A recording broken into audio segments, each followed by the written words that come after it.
Hello po sa inyong lahat. Isang magandang umaga po sa inyong lahat. Good morning po. Ngayon po ay 18 ng Hulyo 2026 anyo at ang oras po ngayon dito sa Los Angeles, California ay alas 6:40 ng umaga. Araw po ngayon ng Sabado. At nais ko po mag-vlog mga kababayan, mga minamahal, patungkol po dito sa sinasabi ni Robin Hood Padilla na sinasuggest niya na mag-aral ng Muslim yung si Lutok, yung si NBI Regional Director ata yun, na isang attorney, ay tinanong niya kung may nalalaman sa Muslim at sinabi niya mas maganda na pag-aralan mo ang Muslim. Yun po ang sinabi niya. At napakinggan po natin yan. Yung suggestion niya. Ay, nung narinig ko po yan, ay kasi nga, sinasabi ko po sa inyo, lahat ng naririnig ko, mayroon akong alam na Bible verse. Nung sinabi ni Robin Hood Padilla, o tinanong niya muna kung may alam siya sa pamamahala patungkol sa Muslim. Kasi nga Muslim Mindanao ay naka-assign siya doon. Ay sinasuggest niya na o pinapanukala niya na pag-aralan yung relihiyon siguro yan, kung ano yan, kung Muslim. Ay mali po yan. Mali po yan.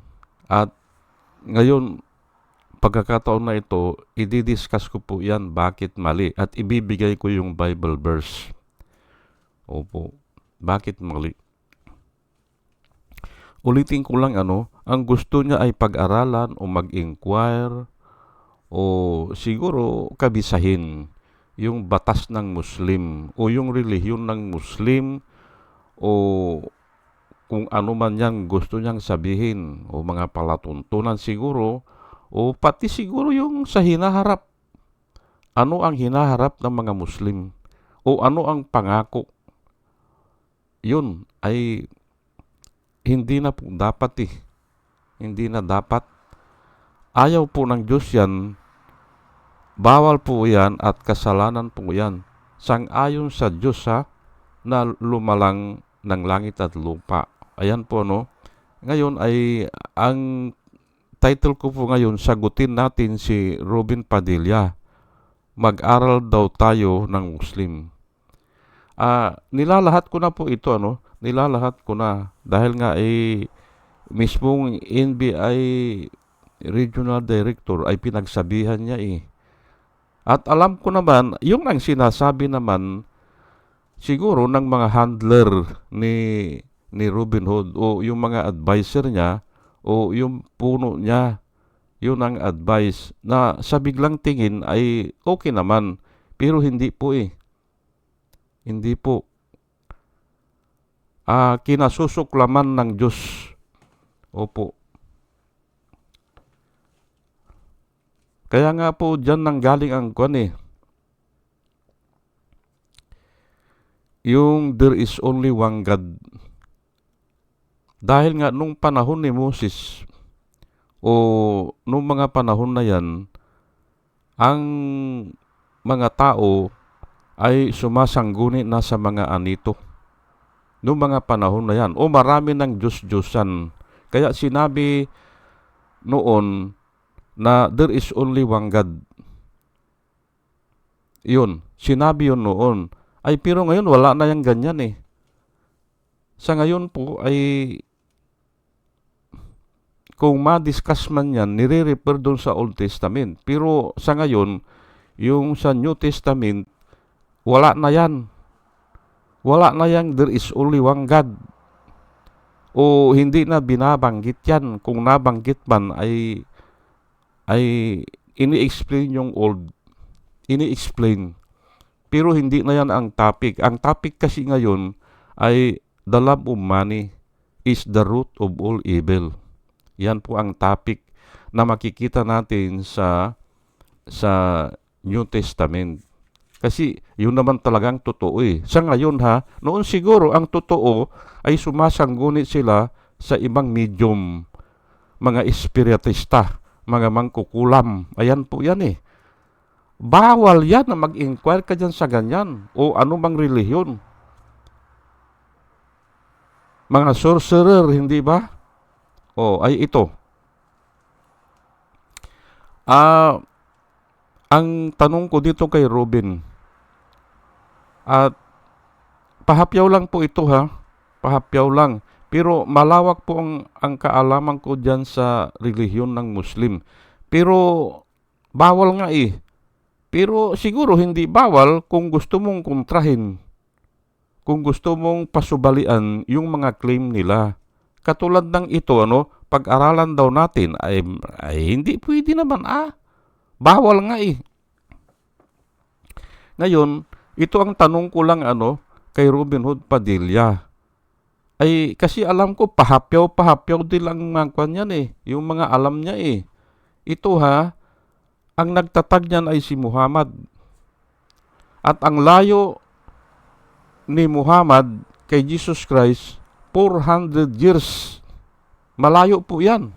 400 years.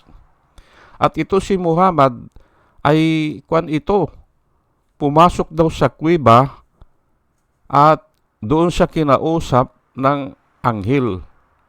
Yun ang kwento dyan. Doon niya naisulat ang Quran, doon sa kuweba. Aywan ko kung mahabang panahon yan o ilang taon. Pumasok siya sa kuweba at may anghel na nagdikta sa kanya o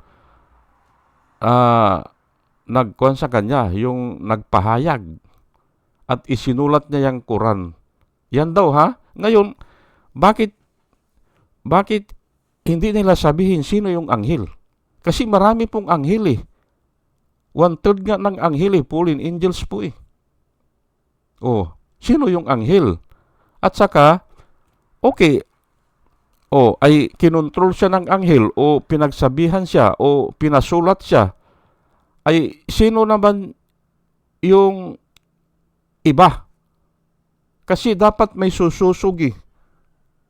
Kinausap siya, dapat may dalawa pa na kinausap na malayo. Maaring sa ibang lugar o sa ibang panahon o ibang pagkakataon para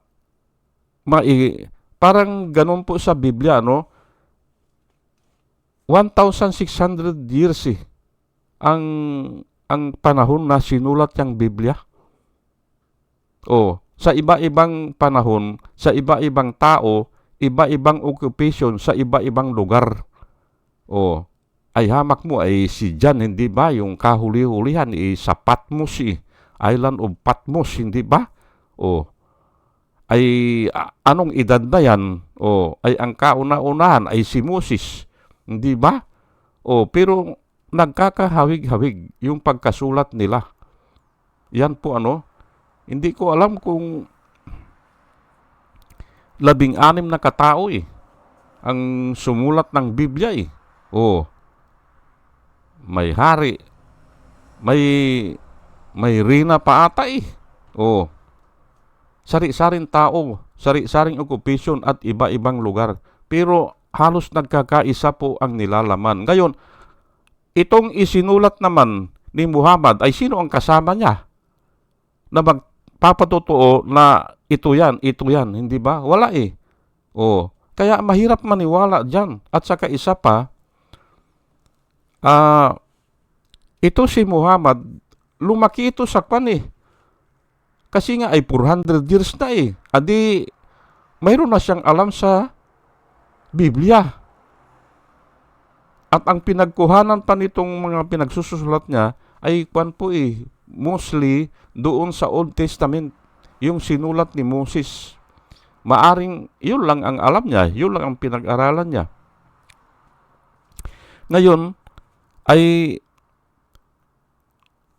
Ito si Muhammad, pan ito ulila, ulila at naging katulong itong mang tsuhin niya. Mayaman yung tsuhin niya. Ngayon, ang negosyante sila, karaban nga karaban, nangangalakal doon sa sumasama. Pero nung namatay yung tsuhin niya, pinag-asawa niya yung mayaman na auntie niya. At doon siya yumaman. At yung nga, nagtatag siya ng sarili niyang karaban.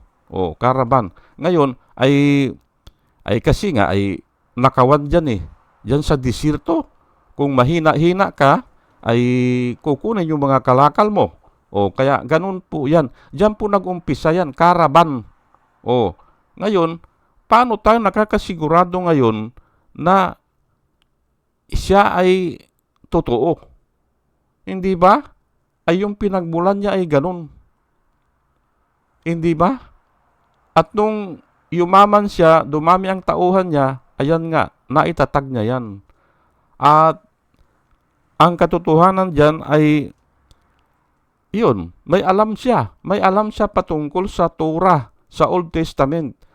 At siguro ay hindi natin alam kung talagang sinaniban siya. Pero ang problema dyan, yung sumanib sa kanya, baka questionable yung anghel. Ayan po ang isishare ko sa inyo. Kasi nga doon sa isang kwento sa kanyang buhay ay hindi naman talaga parang obsessed siya. May obsession siya sa magandang buhay at yung nga may kaalaman sa Biblia. Obsession po 'yan. Kaya ganun. Siguro humahanap siya ng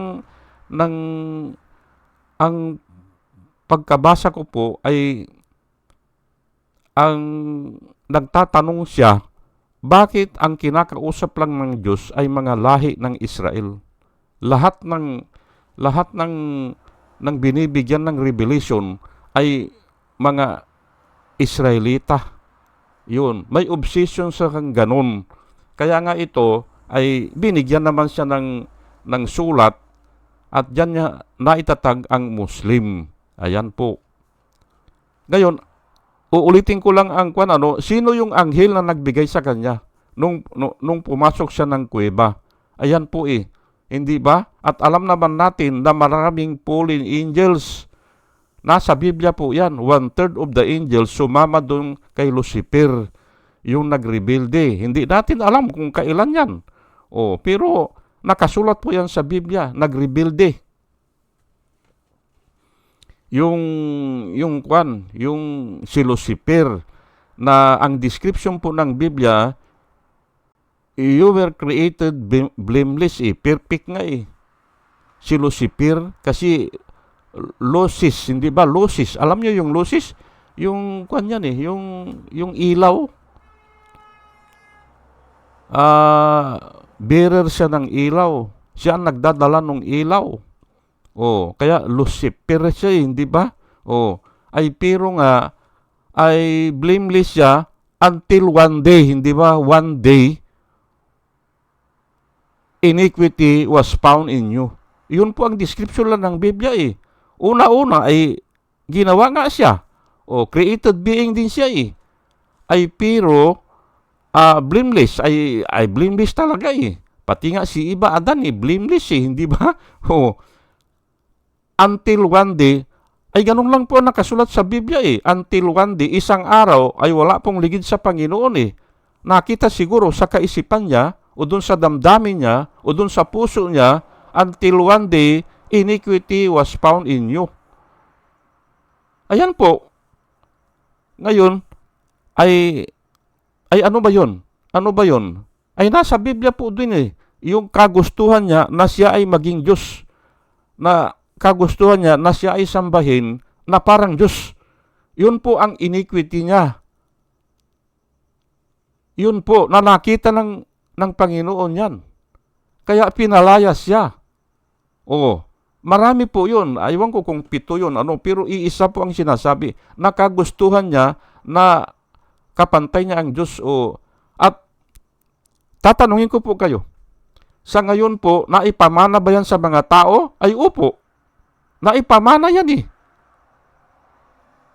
Pansinin niyo po yung mga presidente, hindi ba? Pag nakaupo ng presidente, gusto nila maging Diyos. Hindi ba? Sila na ang Supreme Court, sila na rin ang legislative.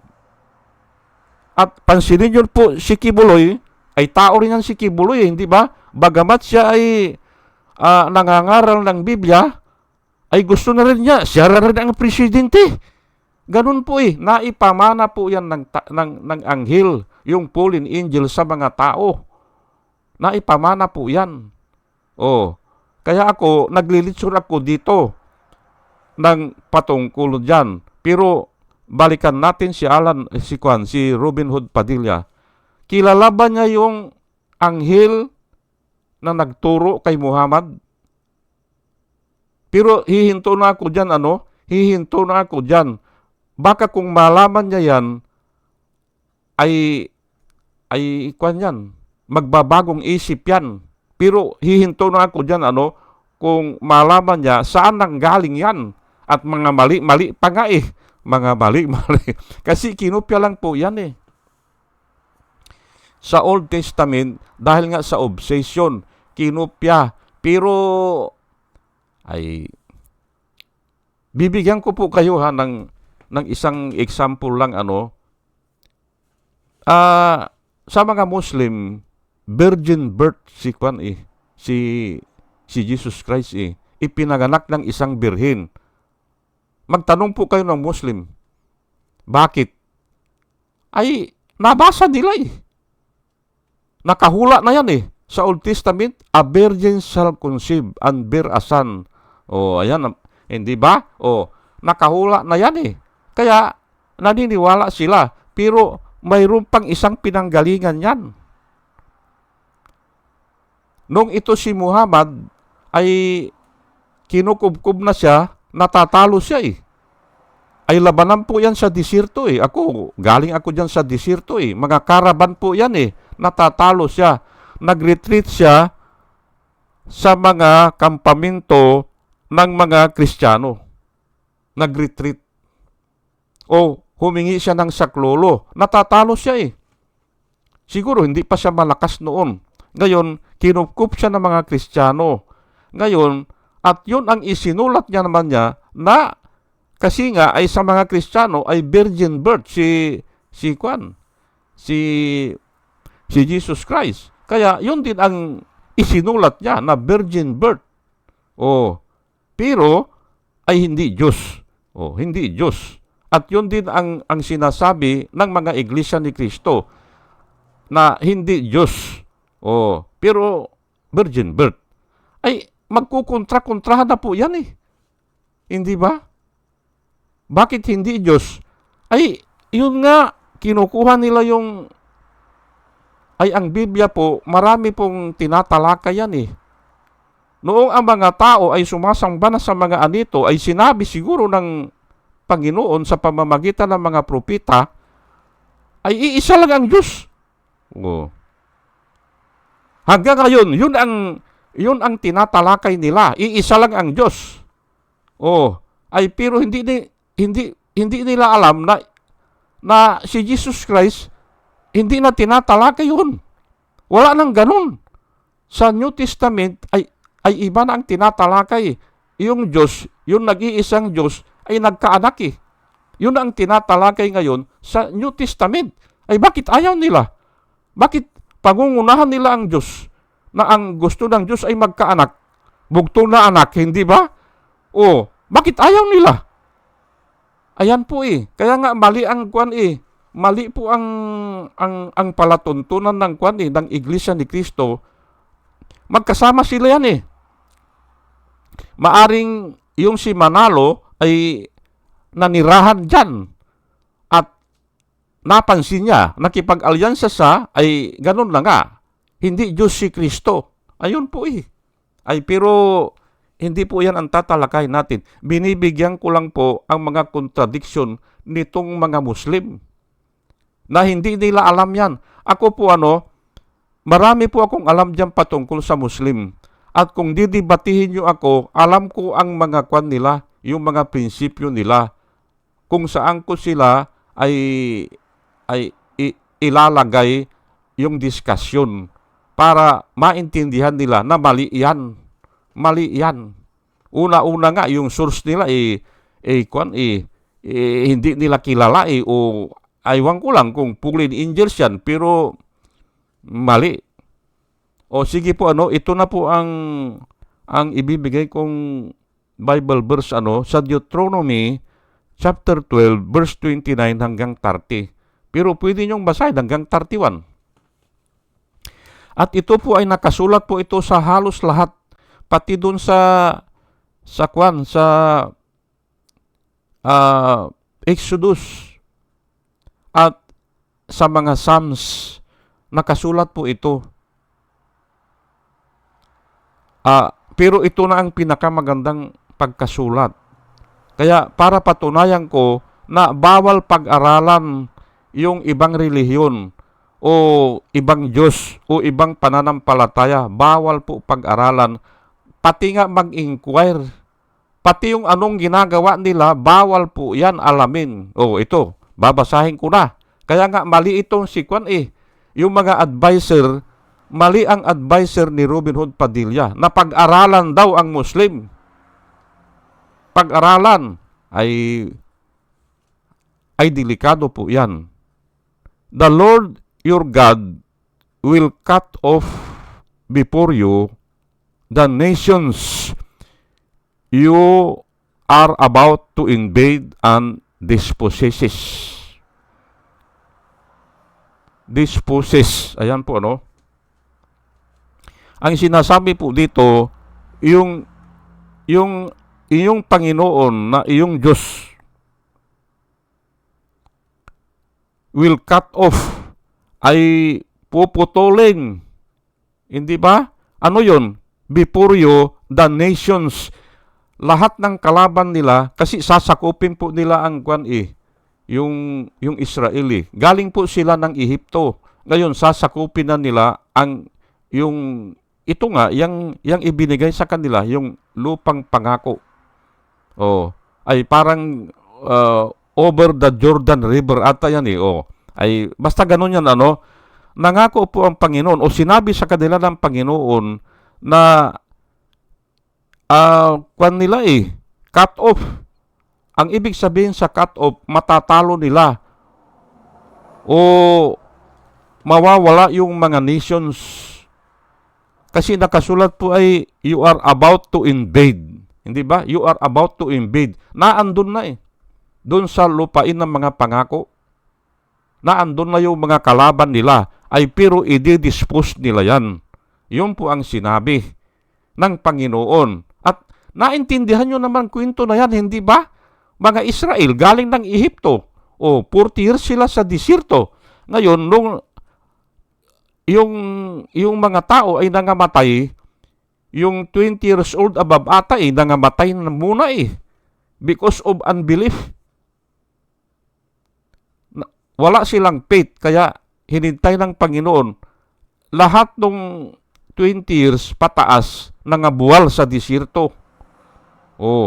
Nangabuwal. Ang ibig sabihin, inilibing sa desierto bago sila nakapasok. Pero nung papasukin na nila, ay ito ang sinabi ng Panginoon sa kanila. Lalabanan nyo yan, pero mananalo kayo at i-dispose nyo yan. Yang lahat ng mga kaharian na yan. Ayan po, maliwanag po yan Alam natin ang kwento. But when you have driven them out and settled in their land, and after they have been destroyed before you, be careful. Ang sabi po ng Panginoon, be careful not to be ensnared by inquiring, hindi ba? By inquiring about their gods. Ayan po. Maliwanag po, hindi ba? Basahin ko lang ulit sa English na lang at hindi ko na ipapaliwanag ito kasi nga ay hinihinay-hinay ko para maintindihan nyo. But when you have driven them out and settled in their land, and after they have been destroyed before you, be careful not to be ensnared. Ang ibig sabihin ng ensnare ay, yan mabalaho kayo o ma-entangle kayo o masakop kayo o pasasakop sila, ensnare yan o makwan sila, yung mapatibong, no, ensnare by inquiring about their gods. Bawal po mag-inquire. Pati yung mga practices nila, saying, how do these nations serve their gods? Ayan po. We will do the same. Ayan po Kaya ayaw ng Panginoon mag-inquire kasi nga baka gayahin. Sumasamba ba sila sa anito o mga anong medium? Ay kung ang medium ay galing sa fallen angel, ay problema talaga. Problema talaga yan. At saka iisang source, hindi ba? Iisa ang source Mabuti sana kung tatlong angel ay magkakaparehas. Yung tinatalakay, hindi Kinopya lang yan sa Old Testament, pero hindi nila nakopya ang kabuuan. Ganun po yan. Pero hindi ko natatalakayin dito. Ang tinatalakay ko lang po dito ay sinabi ng Panginoon na, but when you have driven them out and settled in that land, naandun na sila, nakasettle na sila, may mga kampamento na ang mga Israel. Matatalo nila and after they have been destroyed before you, be careful not to be ensnared by inquiring about their gods. Hindi ba? Ay bakit ang gusto ni Padilla ay sasaliksikin? Ay parehas lang po yan inquiring o sasaliksikin o pag-aralan yung Muslim. Parehas lang po yan.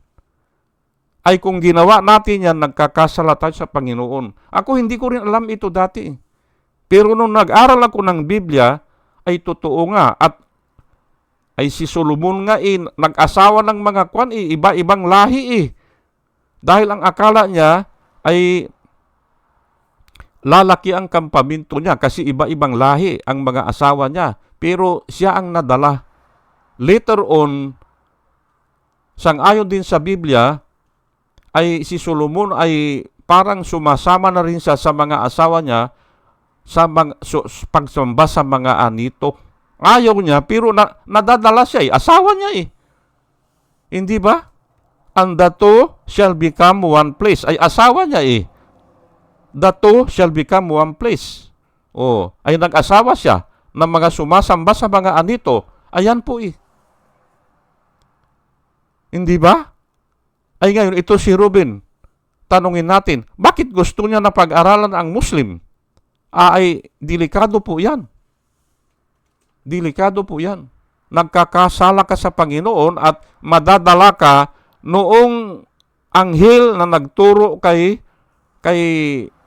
Muhammad na ako, kung tatanungin niyo ako, ang dami kong alam na practice nila na talagang fallen angels ang nagturo kay Muhammad. Ay walang ang pangalan hindi ba?